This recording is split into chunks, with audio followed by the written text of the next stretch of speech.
From the world of politics to the world of business, this is Balance of Power.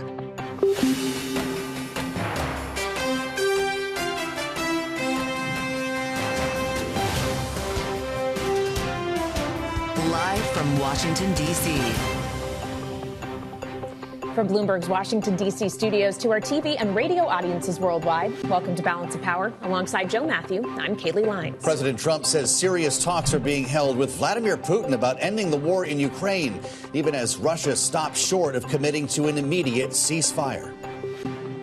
If President Putin agrees and does a ceasefire, I think we're going to be in very good shape to get it done.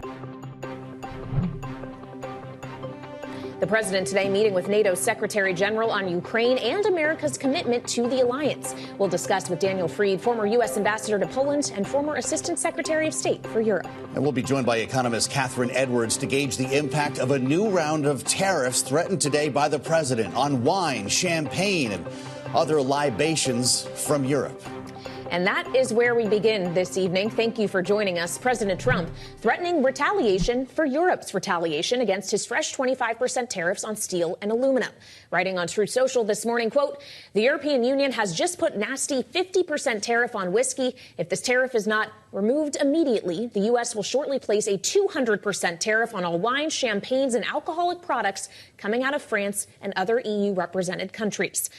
The escalation renewing risk-off sentiment in equity markets, with the S&P 500 falling into a technical correction, down more than 10% from its February record high to the lowest level in about 6 months. The Nasdaq 100 also dropped roughly 2%, and safe haven demand drove Treasury yields lower, with the 10-year yield down about 5 basis points on the day. Another down day, and despite the market turmoil, President Trump vowing in the Oval Office, as you heard earlier on Bloomberg TV and radio, to press forward with his tariff plans. Joining us now from the White House with the latest on these tariffs, Bloomberg's Tyler Kendall. Tyler? Yeah, hey, Joe. Well, you heard it there. President Trump escalating his tariff threats even further as his Commerce Secretary Howard Lutnick meets with a Canadian delegation in Washington today. Up to this point, senior administration officials have really been pointing us towards that April 2nd date, saying that any retaliatory measures will just get rolled in to those reciprocal tariff calculations. We'll have to see if that runs true for this new threat against the EU for up to a 200% tariff on alcoholic goods. There is just so much uncertainty at this point, but there was one thing that President Trump wanted to make clear, telling reporters in the Oval Office earlier today he has no intentions to back down. Any chances that you will ban on the tariffs on aluminum and the ones that are planned for April 2nd? No. You are not going to change your mind? No, not. Look, we've been ripped off for years, and we're not going to be ripped off anymore. No, I'm not going to bend at all. Aluminum or steel or cars, we're not going to bend. We've been ripped off as a country for many, many years. April 2nd is when we're expecting those reciprocal tariff calculations to hit, as well as sector-specific tariffs for goods like autos, chips, and pharmaceuticals.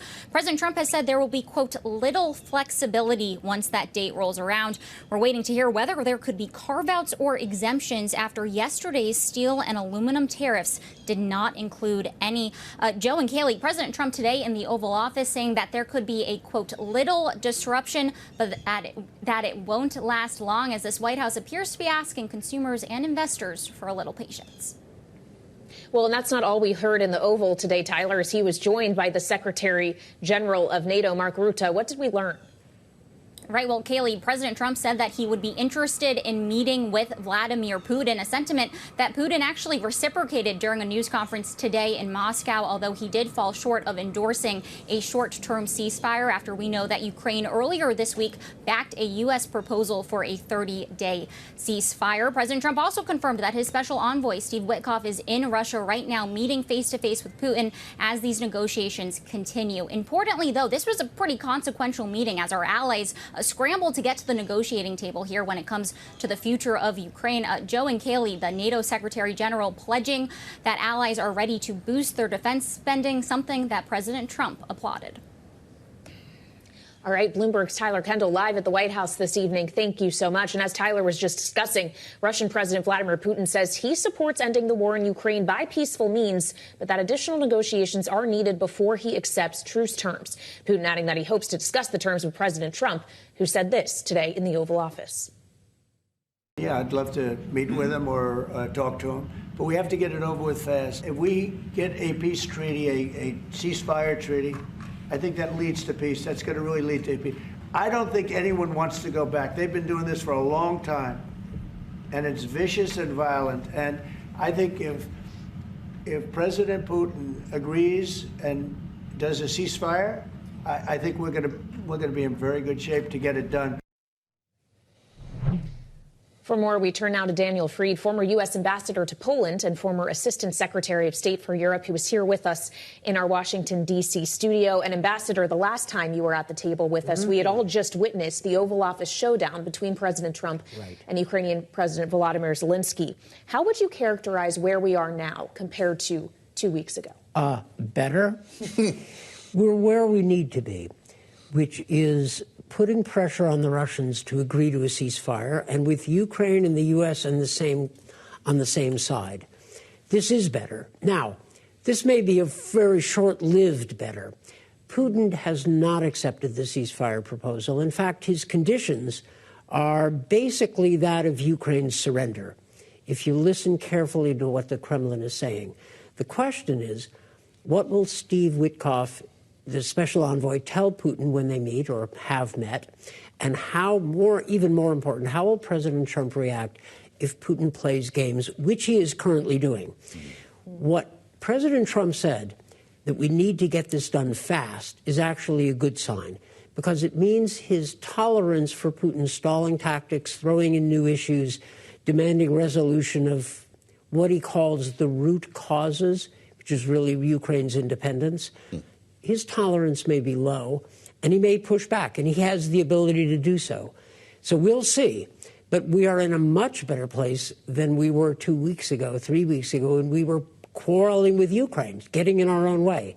Now we're doing what we need to do, and we need to do more of it, push back against the Russians, because they're the aggressor. What do you make of the way the White House is framing this, the rhetoric around progress? Framing it as progress, that Ukraine somehow now suddenly doesn't want Russia to be invading its country. Now the ball, they say, is in Russia's court. Wasn't that the case all along? Well, I'll take what the White House is saying now, because they're claiming progress, but they are defining progress in terms of an early ceasefire. Now, that's half the battle. The other half is security for Ukraine. Now, remember, Putin's position is there can be no security for Ukraine, no foreign troops, no military assistance, all kinds of limits. We should never accept a bad deal. And if President Trump pushes, and if the British and French offer of a security force inside Ukraine without American troops comes about, well, you have the makings of a pretty good deal. Putin will hate it. But ultimately, we shouldn't ask for Putin's permission. He started this war, and he can't win it. But you do need Putin to agree not to invade Ukraine again, right? If there is to be a long-lasting peace. And he has suggested any NATO-oriented presence on Ukrainian soil is a no-go for him. Well, that's what he says.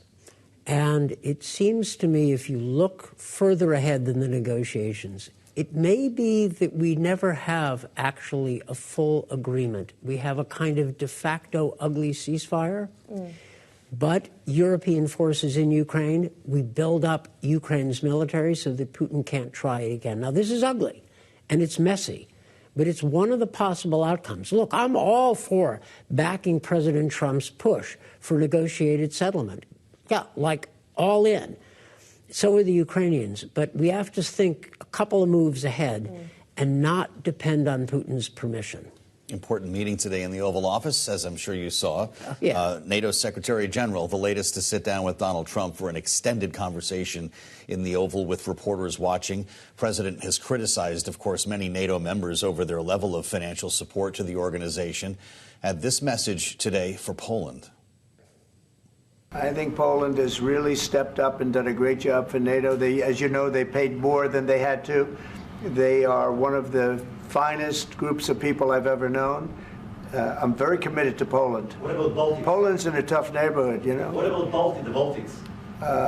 The Baltics, they got a lot of, it's a tough neighborhood too, but we're committed. We're going to be very committed, and we're committed to NATO. But NATO has to step up, and the Europeans have to step up more than they have. This is different than what we were hearing from the president just days ago when he suggested he might not acknowledge Article 5 or support Article 5 for nations who aren't paying what he calls their fair share. This, I'm guessing, is good news for Poland. As the former ambassador, is Poland the model for the rest of Europe? The Poles take security seriously. They've been right about Russia for like decades, and now it's known that they were right. They're spending a lot on their military. It's going to be north of 5%. And it's good that President Trump recognized that, and it's good that he said we have Poland's back, because that also means we're going to stay in NATO. And I thought NATO Secretary General Mark Rutte did a terrific job in the Oval. So this is actually pretty good. The basis for a deal is something you just hinted at. The Europeans have to step up, spend more, have more capacity, take more, do more of the heavy lifting.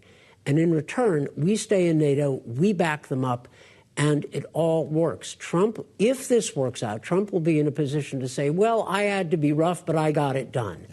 And if we get to that good point, we're not there yet, but if we get to that good point, Trump will be able to take the credit, and I'm fine with that. I want to see the transatlantic alliance, and I want to see the free world strengthened, and I don't care about the politics. Well, Ambassador, you just made reference to the idea that Donald Trump may have to be rough here ultimately, and he has suggested he is willing to inflict stricter sanctions on Russia, that there are financial measures that he could take. What would those actually look like, given the extent to which we have already seen sanctions put into place? Well, there are actual options. In fact, today, a wind-down period for financing of Russian oil sales ran out, and the Trump people didn't extend it. This is a big deal for sanctions watchers. It means that the banks can no longer have a carve-out for energy purchases. This is a big deal.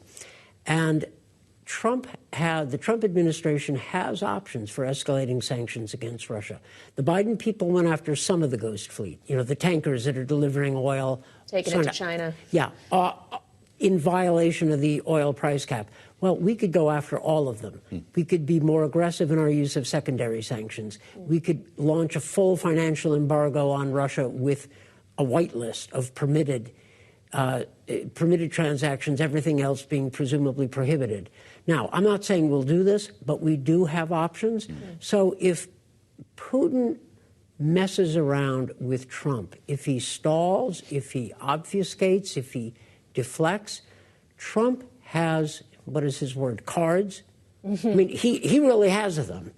And I think the Europeans would back him. Begging the question that many will ask as to why some of these other measures haven't been taken yet. Ambassador, it's great to have you back at the table. That's Daniel Fried, of course, the former U.S. ambassador to Poland, former Assistant Secretary of State for Europe. Always great to have your insights here on Bloomberg. Make sure to tune in, by the way, Bloomberg Surveillance tomorrow morning for a live interview with NATO Secretary General Mark Rutte. That's at 7:30 a.m. Eastern Time. And coming up, President Trump's threat to impose a 200% tariff on wine, champagne, and other alcoholic beverages from Europe. We'll look at the impact next with Kathryn Edwards, Bloomberg opinion columnist and economist. She's next on Balance of Power on Bloomberg TV and radio.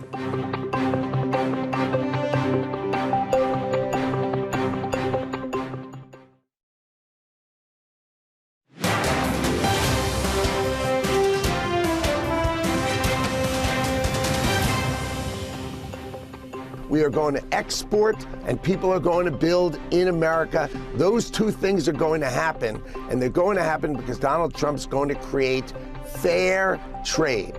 Start saying the word fair trade, because right now, trade in America, go look at the numbers, unfair. Europe, huge. India, huge. Right? China, the highest. There's no inflation in these countries. What there is blocking Americans from doing business there, and Donald Trump is going to break down those walls. Commerce Secretary Howard Lutnick this morning, Bloomberg surveillance discussing the president's trade vision. Joining us now is Kathryn Edwards, Bloomberg opinion contributor and economist. Kathryn, great to have you back on Bloomberg TV and radio. What is Donald Trump's trade vision? Is it about using tariffs to achieve concessions or to zero out our trade imbalance, or is that the same question? I don't think we've ever seen a complete or whole articulation of what it is we're trying to do here, other than make people who we rely on in our economy very upset.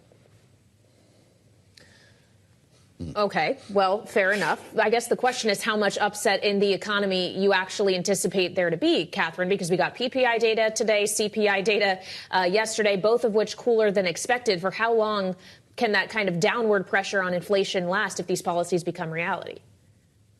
Not long at all, and it won't take long for these effects to be felt. It's really just an accident of kind of when data collection occurs and timing that will start to have kind of accumulating bad news over the next few months.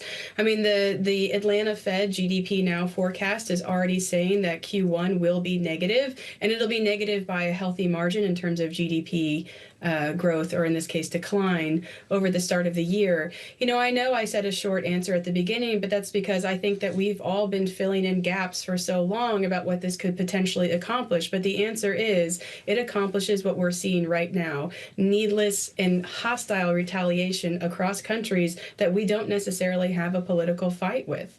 Tariffs lead to retaliatory tit-for-tat policies that leave U.S. producers and U.S. consumers in limbo, and you saw the market today start to internalize just what that means.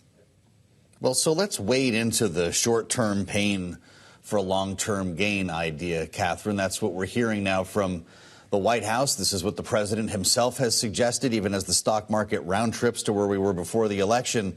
I wonder where the disconnect is. This is supposed to be a forward-looking mechanism, and Wall Street is betting on something, I guess, pretty ugly 6 to 9 months from now. What do you think it'll be? You know, when you think about a long-term industrial policy, you think of an articulation that comes, from the sector itself in coordination with policymakers around an agenda that has all parts kind of maneuvered together.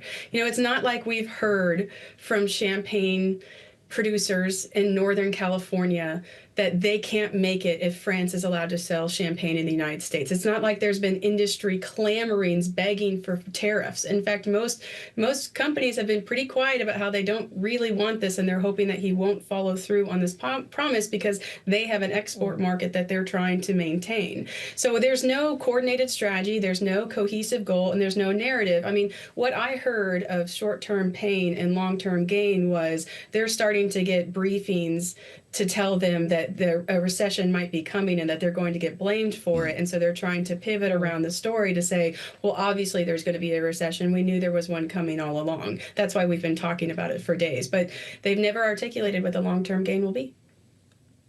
Kathryn, we just have a minute left here, but what will the economic consequence be if the government indeed shuts down after midnight tomorrow, with the backdrop of all of the cuts in federal spending and employment we've already seen?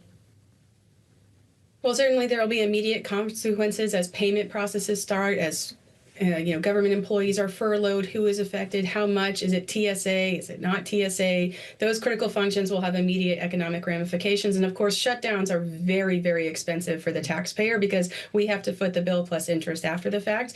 But what I'm more worried about is just how rudderless this administration seems. We've got retaliatory tariffs on one hand. We have indiscriminatory and illegal firings of federal employees on the other. We've got kids messing with our data at federal agencies. I think that the worry isn't just from one policy with a clear cause and effect antecedent. I mean, I think there's just a worry that it's not clear that this administration isn't not trying to cause a recession. They seem to be doing very hard to throw whatever they can at the U.S. economy to see if it's still standing. Don't normally see that in an administration. All right, Kathryn Edwards, Bloomberg opinion contributor and economist, thank you so much. And on that note, still ahead, a federal judge has ordered the administration to rehire probationary federal workers. We'll bring you those details next on Balance of Power on Bloomberg TV and radio.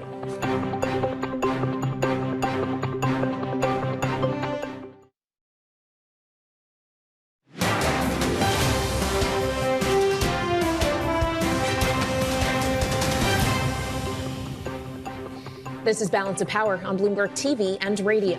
A federal judge in San Francisco today ordered the Trump administration to rehire thousands of the government's newest employees who were terminated in early February. Joining us now with the details is Bloomberg's Erik Larson. So, Erik, does this apply to all of the probationary workers who were let go? Yeah, that's correct. It applies to thousands of workers at multiple federal agencies. These are so-called probationary workers who were sort of the newer employees.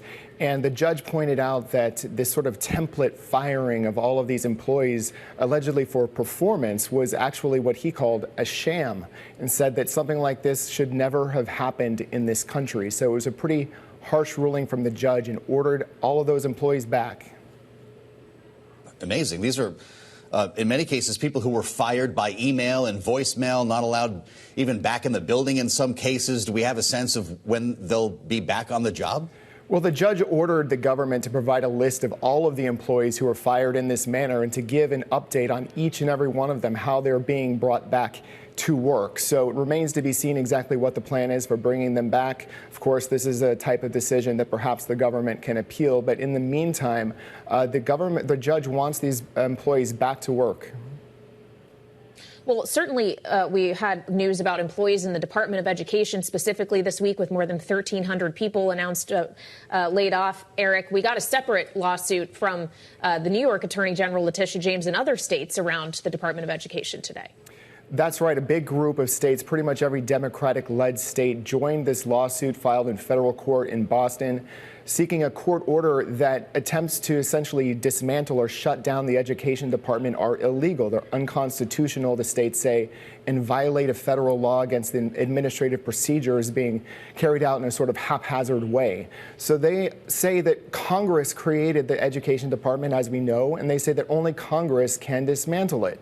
It's worth saying that the Education Department did say that they are planning on keeping staff and that they're going to continue to function as required by law. But the states say that's just impossible.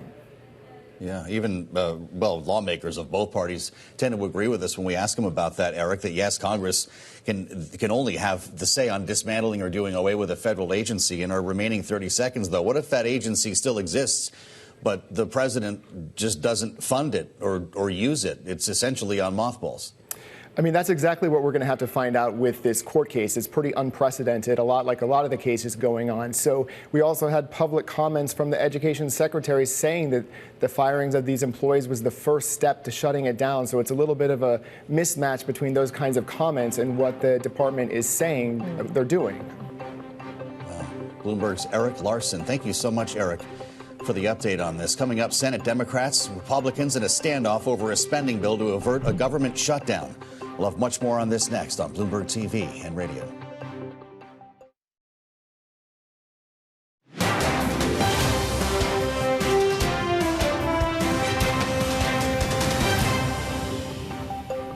It's a partisan attempt to push through something that they know is unacceptable. Nobody wants a shutdown, and there's a clear path to avoiding it. I don't really view this as just a R versus D thing. The House has written a bill that hurts the country.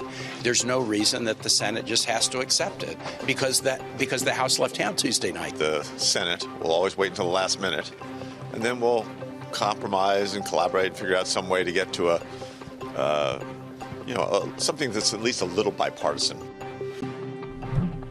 Senate Democrats on the Hill talking with reporters earlier today as they consider how to vote on the stopgap funding bill passed by the House ahead of a possible government shutdown tomorrow at midnight. I say that now as the odds appear to be increasing. Senate Majority Leader John Thune says it's up to Minority Leader Chuck Schumer. The continuing resolution we have before us is the best option we have to fund the government for the balance of this year. And so, Mr. President, it's time for the Democrat leader to acknowledge that it's his decisions that put us here and to urge his colleagues to accept the situation and vote to fund the government rather than to let it shut down at midnight on Friday. And if he doesn't, he'll have the American people to answer to. Joining us, we have a perfect political panel steeped in the ways of Capitol Hill on both sides of the aisle. Jim Kessler's back with us, Executive Vice President for Policy at Third Way, our Democratic strategist, alongside Republican strategist Sarah Chamberlain, of course, President CEO of the Republican Main Street Partnership. It's great to have both of you here. John Thune just put the ball in Chuck Schumer's court, so I guess I'll start with a Schumer veteran. You know the minority leader better than most Americans. He says Democrats are not going to be here to support Republicans. Are we really going to shut down? I think we will. I think Democrats do not want to feel like they've been played. Republicans passed a bill in the House without any Democratic input. They passed it. They left for spring break. They're down in Gainesville partying or wherever they're going. And Democrats are saying, like, we want to be part of this. Let's negotiate. Let's do it the way it's been done in the past. I think we have a shutdown. Well, I guess the question for me, Jim, is that this shutdown isn't necessarily like other shutdowns we will have experienced in years past, in that it's coming against the backdrop of Elon Musk and the Department of Government Efficiency actively trying to cull the federal workforce. If you furlough a bunch of people, does it not make that job easier? Isn't that what they're risking? Well, I do think Musk is a backdrop on this because there's less distrust between Democrats and Republicans on government funding, because there's also a view among Democrats. It's like, OK, you sign a bill. Is it really going to be adhered to, or are they going to sort of go outside the law and do what Elon Musk does? So I think Musk hurts the situation, doesn't help the situation. All right, Sarah, I don't know if you think this is really going to happen, but if we shut down, how do we ever reopen? And if we do reopen, will it be the federal government as we know it? I absolutely have no idea. Wow. I don't even know how we got in this spot. I mean, Chuck Schumer back in September, when, of course, President Biden was the president and Kamala Harris was running, he said a government shutdown would hurt the American people, the average American person. So now that President Trump is in charge, it's okay to shut the government down. And by the way, the members are not on spring break. Actually, the Democrats are away for 3 days on their break. But the reality is... Leesburg, Virginia. They're still away. They're not in D.C. But the reality is, like, what are we doing? And it just gives President Trump even more power. And I realize it was only one, but one Democrat did join with the Republicans in the House to pass the bill.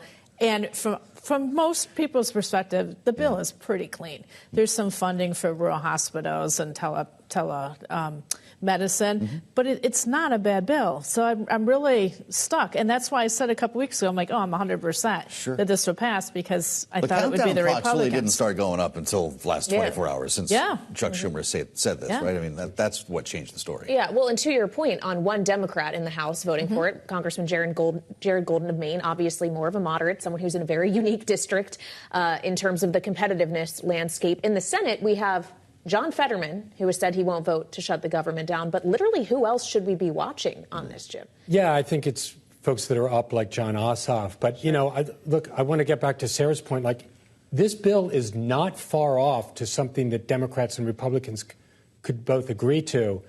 And it was a huge wasted opportunity by Mike Johnson not inviting Democrats in at all, because the differences aren't huge. And you could probably spend 5 or 6 days hammering them out and getting a deal that, you know, would get a lot more support, but it would lose some members of the Freedom Caucus. And I think Mike Johnson made a choice like, I don't want to do that, and I'm just going to rely on the Senate Democrats to bail me out. And Senate Democrats are saying, no, thank you. Yeah. So, okay, we close the government down. What's the off-ramp? How does that work? Could this be a record-long shutdown? Because your Speaker of the House wants to get busy on a reconciliation bill, and there's not going to be much appetite for this wait. I don't know how it gets reopened, to be honest with you. I mean, because nobody saw this coming, or I would have told you last time I was here, nobody saw that Chuck Schumer would do this and really be willing to take the blame for shutting down the government when he didn't bring any appropriation bills to the floor all the time last year. So, like, the House passed some of the appropriations bills, the Senate did not. Now he's trying to do it in 30 days if you do a short-term CR. So it's a mess, but if it closes down, I don't know how long before it reopens, but it does put a lot more power where the Democrats, I would assume, would not want it, which is where President Trump sits.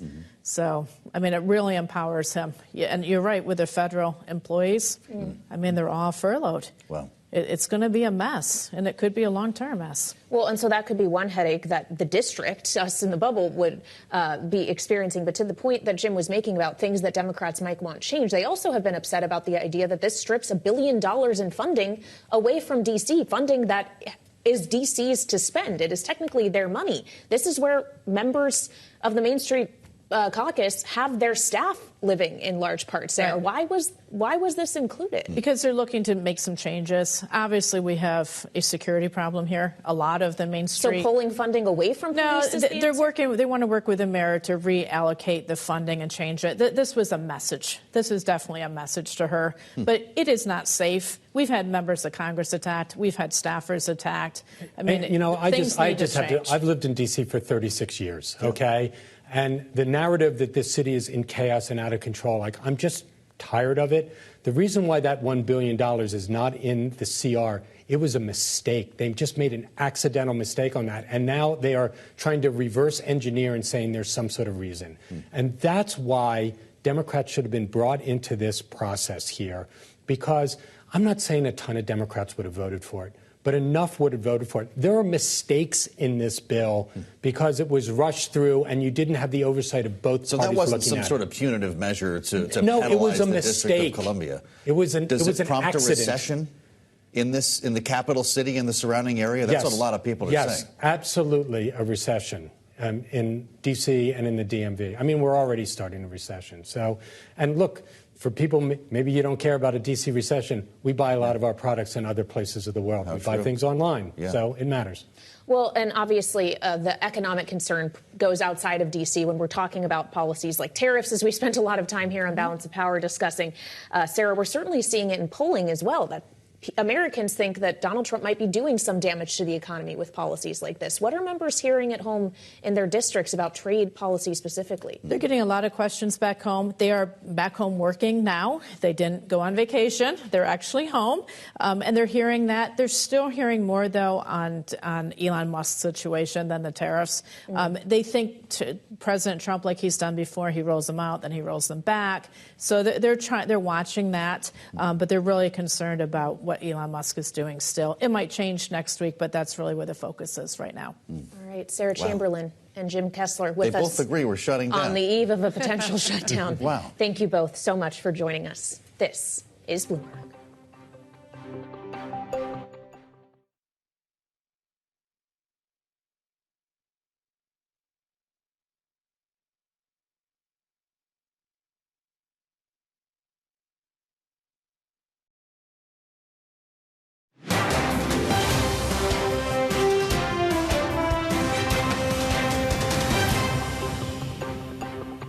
This is Balance of Power on Bloomberg TV and radio. Alongside Joe Matthew, I'm Kaylee Lyons. The G7 Foreign Ministers Summit is underway in Quebec, where we find our colleague, Bloomberg's David Gura, who is joined there live by Kaja Kallas, Vice President of the European Commission and High Representative of the EU for Foreign Affairs and Security Policy. David. Well, thanks to both of you, and I do have the EU's top diplomat here with me, and I want to start with the news of the day, and certainly what's on the agenda here at this conference as well. That is what happens with Ukraine, and my understanding is during the morning session, word came out that President Putin had responded to what occurred in Saudi Arabia a few days ago. Can you just describe your reaction to that news? The ball is in Russia's court, and President Putin evidently is eager to talk to President Trump. Well, the ball is in Russia's court, and of course we are all very much looking forward to how they react. Either they say yes with no conditions, no with no conditions, or yes with conditions. I would bet on the yes with conditions, and then the question is, what are these conditions? What we heard from the media, these conditions are, of course, not acceptable. I mean, that there would be no military aid to Ukraine. I think there was something else. It's not the conditions that we can live with.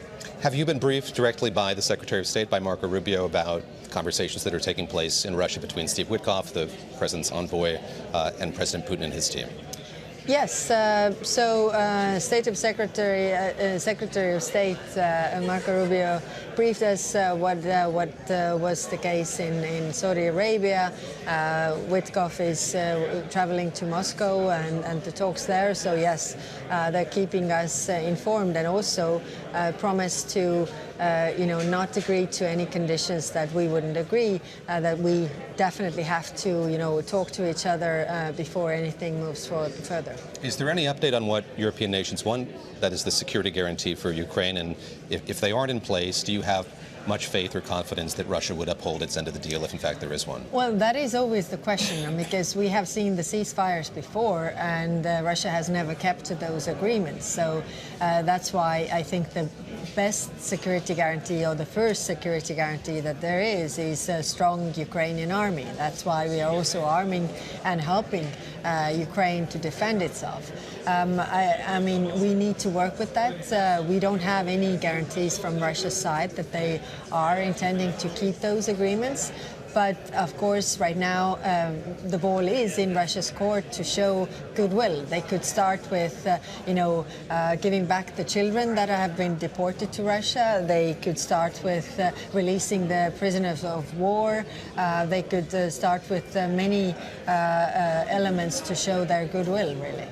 You said from the get-go that Europe had to have a seat at the table for these conversations about a deal.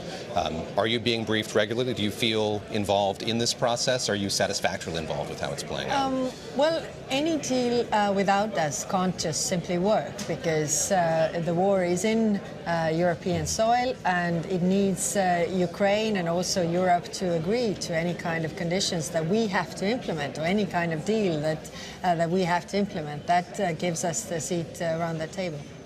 I want to ask you just about the quality of conversation that you're having with your counterpart from the United States. You traveled to Washington. We're supposed to meet with him. Calendar issue, that didn't happen. Are there plans for the two of you to have a bilateral meeting to meet one-on-one here in Quebec? Well, we met all the breaks we discussed, and all these conversations that we have inside the room are very, very friendly, and really addressing the issues that we need to work together on the Middle East, when it comes to Africa, when it comes to different parts of the world. So these interactions are actually very, very positive. I also extended a standing invitation to Marco Rubio to come to the Foreign Affairs Council that we have every month, where we could have the discussion with the 27 foreign ministers of Europe. He's interested. He's looking into the dates. I want to ask you about the trade war, which is not an agenda item here, but is certainly the backdrop to all of the conversations that are taking place here. It's something that you said that you wanted to avoid early on, and now we aren't just in the middle of one, but it's escalating quite quickly. We heard from the President of the United States today that he intends to tariff champagne and French wine at 200%. Your response to the speed with which this has happened, and also how it's been ratcheted up? Well, of course, like I said before, I mean, we are not interested in trade wars. There are no winners in trade wars. Who is laughing on the side or looking at the side is China, who is really benefiting from, U.S. having a trade war with Europe. But it is also clear that if these tariffs are put on us, then we are also defending our interests. But like I say, in the end, eventually the consumers get to pay higher prices, and that is not in the interest of anybody. So we really try to avoid these things, but of course we see this news coming all the time. I think right now it's important to keep cool heads, because we see the statements, and then what it really matters is the actual steps, the legal acts that are done, and then we are also ready to react. A stupid question or a basic one, but are you confident you know what the U.S. wants when it comes to this trade war? As you watch all of these salvos and escalations, do you know what you could do or might do to appease the President of the United States and end the war that started a few weeks ago? Well, of course, you have to ask the President of the United States what is their goal regarding this. But what they have been or what they have been saying out is that there is a trade deficit between our countries. It is of course not that big, and we can address this in a different way. But it is how it is. Like I say, we keep a cool head, and of course we are, ready to act and defend our interests when we need to. Your focus, of course, has been on the proceedings here, but in Germany, the parliament is debating a spending package and spending more money on defense. That country is in a unique position to do that. Is there more that the EU could do to help other countries that don't have the same kind of fiscal bandwidth that Germany does to defend themselves? Well, we came with the proposal that has several elements, how to find the funding to increase defense spending, because it is clear that we need to invest more in defense. There are different elements. They were presented last week, but I think, also very important part is how to open really the private funds also for defense spending. And there, I think key is also the European Investment Bank changing its rules, because it's also an example for any kind of other bank to not put the defense investments in the same pocket as gambling, for example, which is not good for bankable investments. So I think these are good steps, but we need to move much faster. That is very clear, and will is there. I note your sartorial signifier. You're wearing red with a maple leaf. Your German counterpart also expressing her solidarity with the Canadians, who, of course, are the subject of this trade war as well.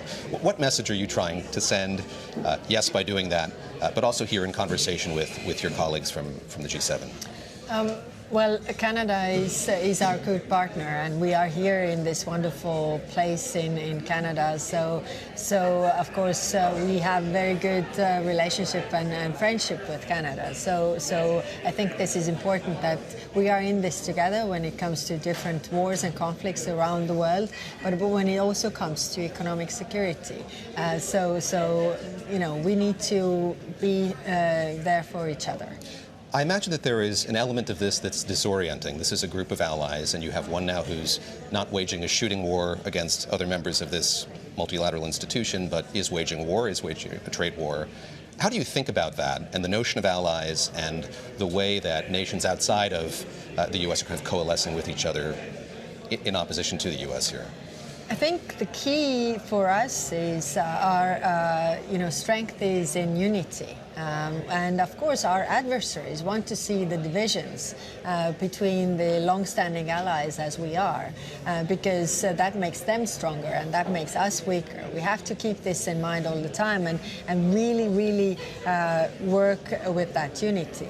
We might have disagreements on different issues because we are all democracies and coming from our domestic politics here, but at the same time, we have a lot of issues where we agree, so we focus on those what we can do more. I don't need to put too fine a point on it, but this was once the G8, now it's the G7. Do you worry about the integrity of this institution going forward, of it winnowing even more? Talked a lot about alliances and allies and kind of growing that or strengthening that going forward. Is this an institution that you worry about in light of what's happened over the last few weeks? We have had extremely good meetings today, and we're going to have meetings tomorrow. So in the light of this, I'm not worried. Very quickly here, we've heard a lot about the communique, what might come together. Are you optimistic that there will be some agreement here? Are the quibbles over languages such that you don't think that's going to happen? How optimistic are you that from this meeting will be born a statement of purpose from all of you going forward? Yes, so we are still working on that, but I'm optimistic that we will reach an agreement. Can you say what the sticking points are? Is it related to Ukraine and Russia? Is it related to the Middle East? Well, the issues are there. It's the Middle East, it's Ukraine. The big topics that we discussed. And inside the room, actually, we are very much aligned on different issues. So I didn't really see very strong disagreements. But of course, when it comes to putting the words down on paper, then, there's a lot of details, really. And the devil is in the details. Thank you very much for the time. You. That's Kallas, the EU's chief diplomat, here with me in Quebec. Back to you all. David Gura, thank you so much for the conversation. Fascinating with the headline, of course, on the terminal, Kallas, if tariffs are put on us, we will defend our interests. Now, with tariffs in mind, we also have breaking news from a meeting between the Premier of Ontario and the Commerce Secretary, Howard Lutnick. Doug Ford, premier, saying the conversation with Lutnick was civil and positive. Kayleigh Lyons says his meeting was very positive. We'll see if anything comes of that after, of course, Donald Trump has had on-again, off-again tariff threats against Canada and most recently now retaliatory tariffs from Canada itself. Yeah, Ford saying that he feels like the temperature has come down after meeting with Lutnick and that they agreed to have another meeting next week. So I guess these conversations will be ongoing. Before we get to next week, though, we have to talk about what's coming up tomorrow, which includes President Trump giving a big speech at the Department of Justice, which he previewed in the Oval Office earlier today. We want to have safety in our cities as well as our communities. And we'll be talking about immigration. We'll be talking about a lot of things, the complete gamut. So I look forward to that. That'll be tomorrow at the Justice Department. Don't know yet on the timing of that, but of course, if it falls in the balance of power hours, we'll be bringing that to you. Absolutely. Law and order on the agenda tomorrow, but so too, if you've been listening, is a potential government shutdown. That would be the end of the day. We have a cloture vote in the Senate that we're going to be watching very closely. I would suggest that could be the story of the day, even as Donald Trump is talking about this. But also NASA's SpaceX crew launch. That's after our late program, 7:03 p.m. They're going to try again to get back to the International Space Station, Kayleigh. Yeah, and this is a crewed launch. There will actually be astronauts on board, which raises my level of anxiety around this. But, of course, will be a big deal, and we will be following that for you on Bloomberg. And it will be just roughly 5 hours after that. As we see man potentially making advances in space, we might see a struggle to make advances in the halls of Congress, as the Senate is going to have a very difficult time actually making sure that funding is passed and that the government stays open beyond midnight Friday. As we were just discussing with our political panel, Jim Kessler and Sarah Chamberlain, neither of them expressing much confidence that this can be avoided, as it just does not seem there are enough Democrats in the Senate to get to that 60-vote threshold. I'm pretty sure they both predicted a shutdown, which is pretty remarkable because just 48 hours ago, no one was having that conversation. Now countdown clocks are going up. The question will be how long a shutdown lasts, how quickly they could get back to work if that happens. And then, of course, many Democrats are asking how many federal agencies will reopen if there is a shutdown. The president would have broad powers to handle spending, whatever money is left to use in terms of his emergency powers in a shutdown. So that's something that could keep us preoccupied over the weekend. Absolutely. A lot to focus on domestically. We'll be watching geopolitics as well, as we're expecting a meeting between the Russian President Vladimir Putin and the U.S. envoy Steve Witkoff as they try to make advancements toward a peace deal in Ukraine. And on that note, make sure to tune into Bloomberg Surveillance tomorrow morning, 7:30 a.m. Eastern time, for a conversation with NATO Secretary General Mark Rutte, who, of course, was in the Oval Office with President Trump today. Thanks for joining us on Balance of Power. We'll see you back here tomorrow on Bloomberg TV and radio.